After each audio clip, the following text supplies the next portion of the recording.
Drink? Oh, we're fine, thank you. Sure. Thank you.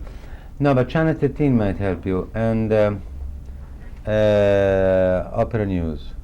Opera news, interesting. They will know. Call Jerry Fitzgerald, Max Jacobson. So we'll give you those numbers Mhm. on my behalf. So we've done this interview with Franco, Great. and whom should you contact at Channel 13? Because I don't see. Otherwise, they will do, well, you might use a little bits, but the full There are a number of cable systems interested in. Oh, they are. Mhm. Wait a second. Action G. When you made that remark about never wanting to make an art film, were you perhaps taking a pot shot at the critics who acclaim filmmakers as great artists, filmmakers whose films the public never goes to see? Well, there has been a lot of perverse attitude in the past 30 years. It stems out of an assumption that art is never understood. Real art is never understood by the contemporary people, which was true sometimes in the past. If you think of painters like Modigliani or Stravinsky as a composer, I mean, the people were not understood. So slowly they have developed this idea that the more obscure work is, and the greatest could be. And some people who have talent, we have had talent, and made a big fortune dwelling with this, like Bergman, for instance. Bergman, honestly, is a wonderful director. Is not a miracle, not the best director ever lived. Come on, honestly. But because it was obscure, because his films were dealing with very daring personal subjects and all of that, he became a cult in the critics, and like him, many others. A lot to do has to be with a political position too. The more left-wing you are, and more suitable you are to be hailed by the critics, which are always following this false assumption that only on the left there is culture and do not.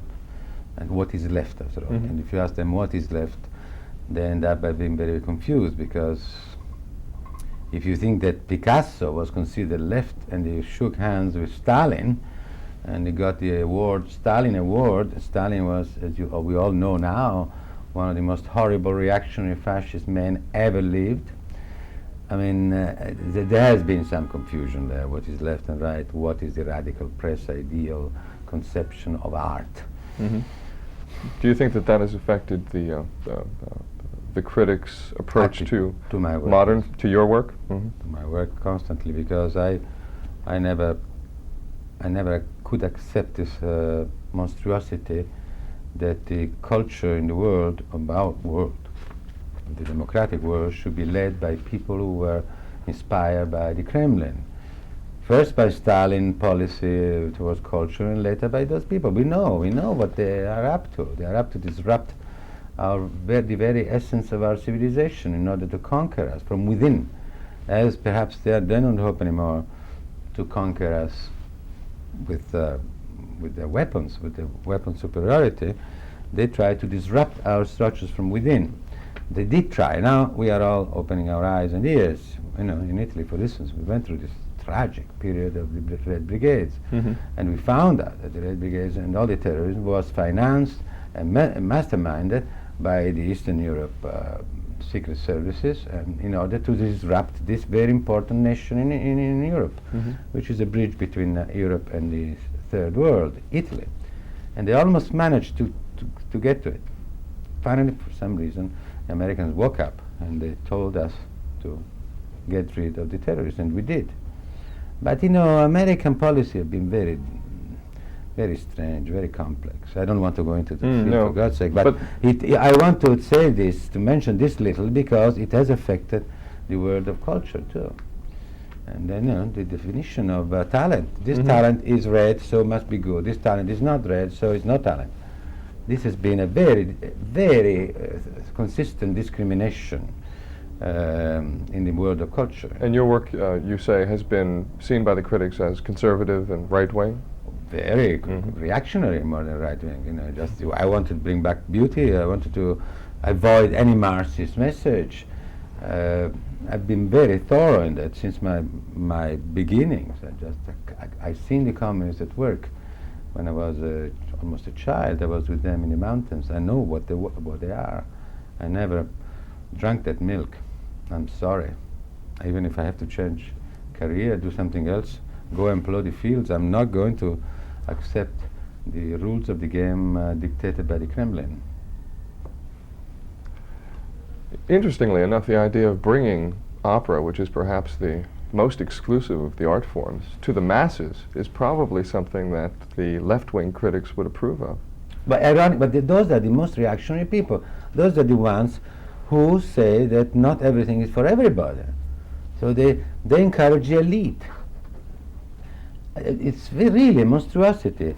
And they have this constant slap across their face, because when my films are shown in Russia, sometimes are shown, I'm hailed as the greatest director in Europe.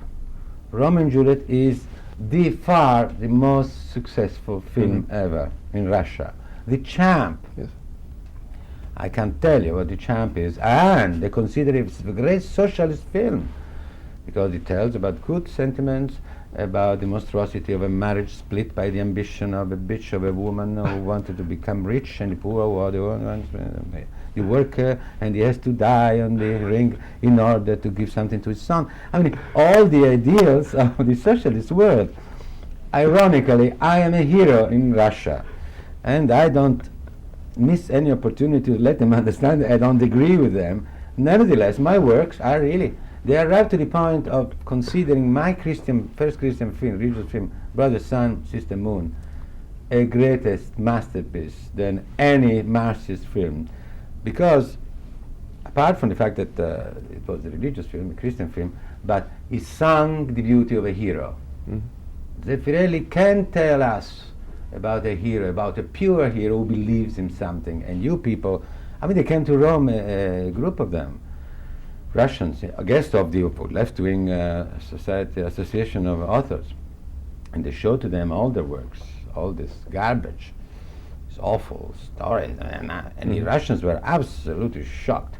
Then one of them said, we hear that there is a film of ZEFFIRELLI we haven't seen in Russia, we want to see. But ZEFFIRELLI is a reaction, is anti-communist, it doesn't matter. I mean, he did Romeo and Juliet. Finally, they organized a projection, and they cheered, standing ovation. And when they had the final meeting with all the, to be nameless, Bertolucci's and company, all the communists were there, and the relation was, the president of the group said, we have only seen one great film. It happens to be on a material that we don't approve of, it's a Christian propaganda, but it's a great film, the only one worth movie, not the stuff to them. So, where is left and where is right? We don't know. Really, we don't know. What I really hate is conformism.